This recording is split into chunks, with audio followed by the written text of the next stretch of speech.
তাহলে বন্ধুরা দেখতেই পেলেন কাতলা মাছের ঝোল এই রেসিপিটা বানানো কতটা সহজ। তো বন্ধুরা আপনারা এইভাবে একবার বাড়িতে বানিয়ে দেখুন, দেখবেন খেতে খুবই সুস্বাদু হয়। নমস্কার বন্ধুরা, মনের মতো রান্নাতে সবাইকে স্বাগত জানাই। আমি আজকে আবারও একটা রেসিপি নিয়ে চলে এসেছি আপনাদের কাছে। আজকে আমাদের রেসিপি কাতলা মাছের ঝোল। তো আমি এই সিম্পল রেসিপিটা কিভাবে বানিয়েছি আপনারা প্রথম থেকে শেষ পর্যন্ত ভিডিওটা স্কিপ না করে দেখতে থাকুন, তাহলে আপনাদের বুঝতে সুবিধা হবে এবং আপনাদের রান্নার ক্ষেত্রে অনেকটাই হেল্প হবে।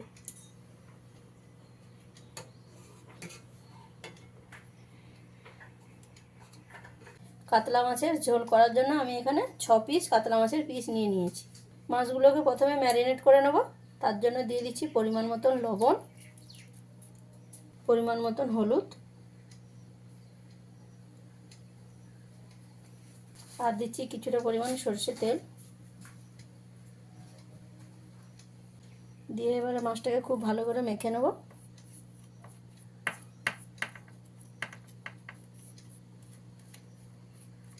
মাছগুলোকে ভালো করে লবণ আর হলুদটা মেখে নিয়েছি। এবারে মাছগুলোকে 10 থেকে 15 মিনিটের মতো আমি রেস্টে রেখে দেবো, যাতে ভালোভাবে মাছগুলোর মধ্যে লবণ আর হলুদটা ঢুকে যায়। এবারে একটা মশলার পেস্ট বানিয়ে নেব। তার জন্য একটা বাটি নিয়ে নিয়েছি, তাতে দিয়ে দিলাম 6 পিস শুকনো লঙ্কা, 7 পিস রসুন, নিয়েছি 20 গ্রাম আদা, সব শেষে দিলাম 1 চামচ গোটা জিরে। পরিমাণ মতন জল দিয়ে কিছু সময় ভিজিয়ে রেখে দেবো। 10 থেকে 15 মিনিট ভিজিয়ে রাখবো। তারপরে ভেজানো হয়ে গেলে একটা ভালো করে পেস্ট করে নেব। তো 15 মিনিট হয়ে গেছে। এবারে আমি মাছগুলোকে ভেজে নেব। তার জন্য একটা কড়াই নিয়ে গরম করে নিয়েছি, তাতে দিয়ে দিলাম পরিমাণ মতন সরষে তেল। তেলটা দিয়ে তেলটাকে খুব ভালো করে গরম করে নিতে হবে। দেখুন তেলটা খুব ভালোভাবে গরম হয়ে গেছে। এবার এই তেলের মধ্যে আমি অল্প পরিমাণ লবণ দিয়ে দিলাম, যাতে মাছটা নিচে বসে না যায়। খুব ভালো করে একবার মিশিয়ে নিতে হবে। মেশানো হয়ে গেলে একে একে মাছগুলো দিয়ে আমি এবার ভেজে নেব।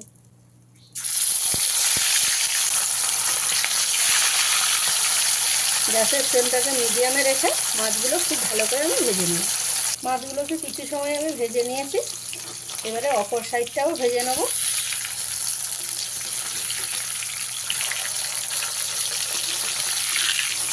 এইভাবে অপর সাইডটাকেও খুব ভালো করে আমি ভেজে নেব। মাছগুলো ভালো করে উল্টে পাল্টে ভেজে নিয়েছি। এবারে মাছগুলোকে আমি তুলে নিলাম।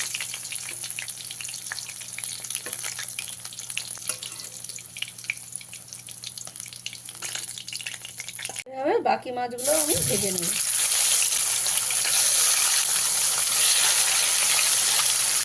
এই মাছগুলো আমার ভালো করে ভাজা হয়ে গেছে, নামিয়ে নিচ্ছি। এবার ওই একই তেলে আলুগুলোকে আমি ভেজে নেব। আমি এখানে দুটো বড় সাইজের আলু নিয়ে এরকম লম্বা করে কেটে নিয়েছি। আলুগুলোর মধ্যে দিয়ে দেবো অল্প পরিমাণ লবণ, আর আলুগুলোতে যাতে ভালো রং আসে তার জন্য অল্প পরিমাণ হলুদের গুঁড়ো দিয়ে আলুগুলোকে খুব ভালো করে ভেজে নিতে হবে। খুব বেশি যে লাল লাল করে ভাজতে হবে তা নয়, মোটামুটি একটা কালার চলে এলেই হবে। যখনই দেখবেন আলুটা প্রায় 80% মতন সেদ্ধ হয়ে যাবে, তখন আলুটাকে নামিয়ে নিতে হবে। আলুটা ভাজা হয়ে গেছে, আমি এবারে নামিয়ে নিচ্ছি।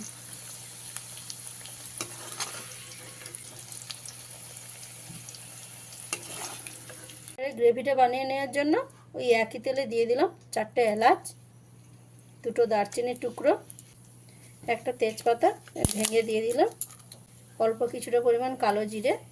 মশলাগুলোকে হালকা হালকা ভাজা করে নিতে হবে।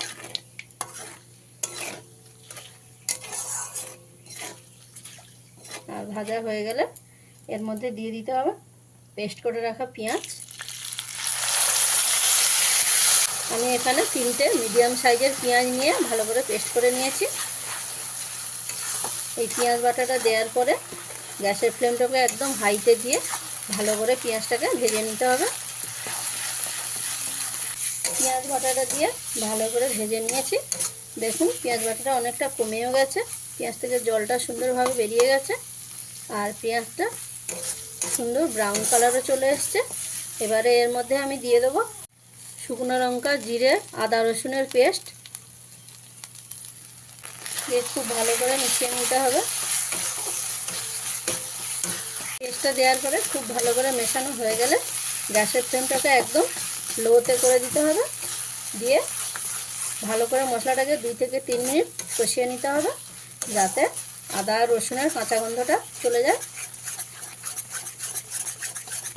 এইভাবে ভালো করে কষিয়ে নিতে হবে। 2 থেকে 3 মিনিট মশলাটাকে ভালো করে কষিয়ে নিয়েছি। এবারে এর মধ্যে আমি দিয়ে দেবো 1 চামচ কাশ্মীরি লঙ্কার গুঁড়ো, 1 চামচ হলুদ গুঁড়ো, আর স্বাদটা বাড়িয়ে নেওয়ার জন্য দিয়ে দেবো 1 চামচ ধনে গুঁড়ো। সবশেষে দিয়ে দেবো স্বাদ মতো লবণ। এই মশলাগুলো দিয়েও গ্যাসের ফ্লেমটাকে একদম লোতে রেখে মশলাগুলোকে 2 থেকে 3 মিনিট কষিয়ে নিতে হবে। মশলাটাকে 2 থেকে 3 মিনিট ভালো করে কষিয়ে নিয়েছি। দেখুন হালকা হালকা তেল ছাড়তে শুরু করেছে। এই স্টেজেই আমি দিয়ে দেবো 2 বড় সাইজের টমেটো পেস্ট করে নিয়েছি, দিয়ে দিলাম। টমেটোর পেস্টটাকে মশলার সঙ্গে খুব ভালো করে কষিয়ে নেব। গ্যাসের ফ্লেমটা এই সময় আপনারা মিডিয়ামে দেবেন, দিয়ে খুব ভালো করে কষিয়ে নিতে হবে। কারণ টমেটোর কাঁচা গন্ধটা যদি থেকে যায় তাহলে রান্নার টেস্টটা কিন্তু ভালো আসবে না। তাই খুব ভালো করে টমেটোর পেস্টটা দিয়ে কষিয়ে নিতে হবে। টমেটোর পেস্টটা দিয়ে ভালো করে মশলাটাকে কষিয়ে নিয়েছি। এবারে এর মধ্যে দিয়ে দেবো ভেজে রাখা আলুগুলোকে মশলার সঙ্গে খুব ভালো করে মিশিয়ে দেবো।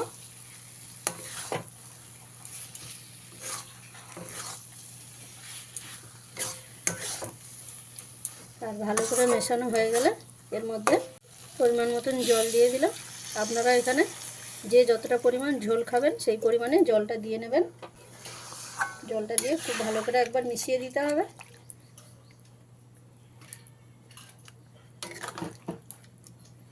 জলটা দিয়ে খুব ভালো করে মিশিয়ে নেওয়ার পরে অল্প কিছুটা সময় আমি ভালো করে ফুটিয়ে নেব।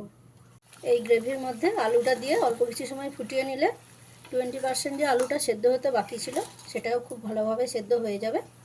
গ্রেভিটাও খুব সুন্দর ফুটে গেছে। এবারে একে একে মাছগুলো আমি দিয়ে দেবো।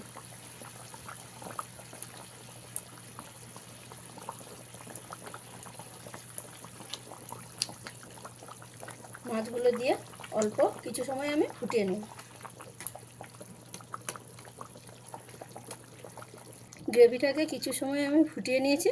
দেখুন পুরো তেল ছেড়ে দিয়েছে। এবারে দিয়ে দেবো আমি কয়েকটা চেরা কাঁচা লঙ্কা, কয়েকটা টমেটোর টুকরো, সবশেষে দিয়ে দেবো ধনেপাতা কুচি,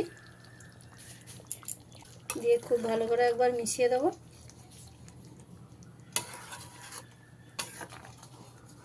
তাহলে বন্ধুরা দেখতেই পেলেন কাতলা মাছের ঝোল এই রেসিপিটা বানানো কতটা সহজ। তো বন্ধুরা আপনারা এইভাবে একবার বাড়িতে বানিয়ে দেখুন, দেখবেন খেতে খুবই সুস্বাদু হয়। আশা করি এই সিম্পল রেসিপিটা আপনাদের খুবই ভালো লাগবে। আর ভালো লাগলে চ্যানেলটিকে লাইক, কমেন্ট, শেয়ার এবং সাবস্ক্রাইব করতে ভুলবেন না।